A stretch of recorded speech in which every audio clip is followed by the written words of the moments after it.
Hi, I'm Gary Klavan. You know, changing ownership is like those annoying infomercials. It never ends. You have this ownership, then, oh no, now it changes to this. Oh, you have this new way of doing it. Now here's something else. It just goes on and on. And the reason being is that we go through many transitions in our life, and that's just what happens. So what are types of ownership? Well, you have sole ownership. You own it yourself.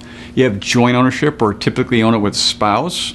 You have tenancy in common, where you might own it with other people, maybe a piece of real estate. You have tenancy by the entirety, where you own a home that way for additional protection. You might have trust ownership, where you own it in a revocable trust that owns those assets. And finally, is guardian of assets for minor children. And there's some others, but those are the primary ones. So you start off first by yourself and usually own things solely. And you might have 401k through work with life insurance, and you have your parents or your siblings on there as beneficiaries. And then the first transition happens where maybe you get married. And at this point, you're going to change from sole ownership on assets to jointly being owned. And you're going to change the beneficiary designations on the 401ks and the insurance at work or other insurance you have, typically to your spouse.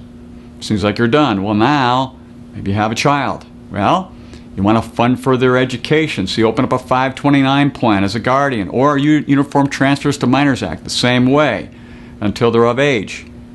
And again, looking at changing beneficiaries, because beyond the spouse, maybe they're going to be contingent to the spouse. So you can't forget those kinds of things.